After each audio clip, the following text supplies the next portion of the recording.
2. Menolak eksepsi termohon dan eksepsi pihak terkait untuk selain dan selebihnya.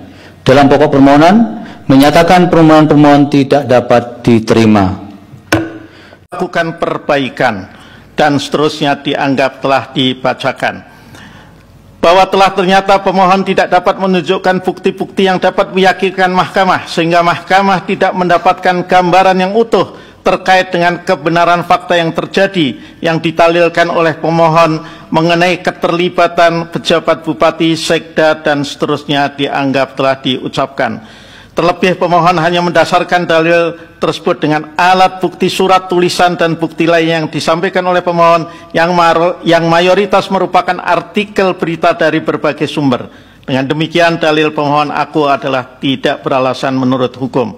Bahwa terkait dalil permohonan berkenaan dengan penggelembungan suara pasangan calon nomor urut 2 sebesar lebih dari 13.000 suara, berdasarkan bukti-bukti pemohon yang disampaikan, mahkamah menilai bahwa dalil pemohon aku tidak didukung oleh bukti-bukti yang dapat membuktikan dugaan penggelembungan suara tersebut, dan seterusnya dianggap telah diucapkan. Bahwa setelah mahkamah mencermati bukti-bukti yang diajukan oleh Bawaslu terkait rekomendasi Bawaslu yang belum ditindaklanjuti oleh KPU Kabupaten Tapanuli Tengah yang menyatakan adanya pelanggaran kode etik penyelenggaraan pemilihan yang dilakukan oleh KPPS TPS 003 Kelurahan Pasir Bidang Kecamatan Sarude, mahkamah tidak mendapatkan bukti dan keyakinan relevansinya, dan seterusnya dianggap telah diucapkan.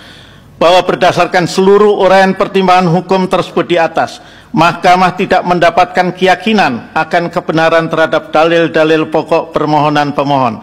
Oleh karena itu, terhadap permohonan aku tidak terdapat alasan untuk mengesampingkan ketentuan pasal 158 Undang-Undang 10/2016 yang berkaitan dengan kedudukan hukum pemohon, dan seterusnya dianggap telah diucapkan.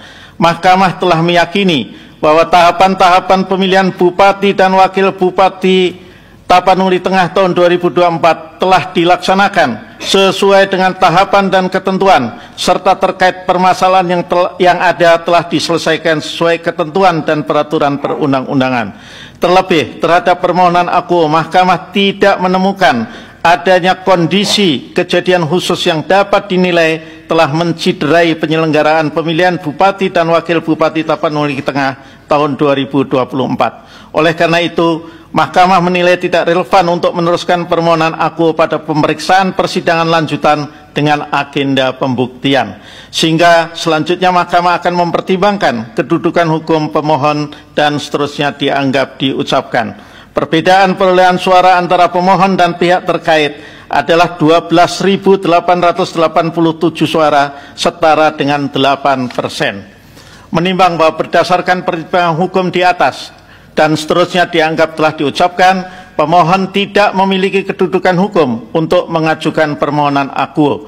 Dengan demikian, eksepsi termohon dan eksepsi pihak terkait bahwa pemohon tidak memiliki kedudukan hukum adalah beralasan menurut hukum, dan seterusnya dianggap telah diucapkan. Konklusi dan seterusnya dianggap telah diucapkan. Berdasarkan Undang-Undang Dasar Negara Republik Indonesia tahun 1945 dan seterusnya dianggap diucapkan. Amar putusan mengadili dalam eksepsi 1, mengabulkan eksepsi termohon dan eksepsi pihak terkait berkenaan dengan kedudukan hukum pemohon. 2. Menolak eksepsi termohon dan eksepsi pihak terkait untuk selain dan selebihnya. Dalam pokok permohonan, menyatakan permohonan pemohon tidak dapat diterima. Demikian diputus dalam rapat permusyawaratan hakim oleh 9 hakim konstitusi, yaitu nama-nama hakim dianggap diucapkan pada hari Kamis tanggal 30 bulan Januari tahun 2025 yang diucapkan dalam sidang plenum Mahkamah Konstitusi terbuka untuk umum pada hari Selasa tanggal 4 bulan Februari tahun 2025, selesai diucapkan pukul 13:03 waktu Indonesia Barat oleh 9 hakim konstitusi di atas dengan dibantu Hersinta Setiarini sebagai panitia pengganti serta dihadiri oleh para pihak.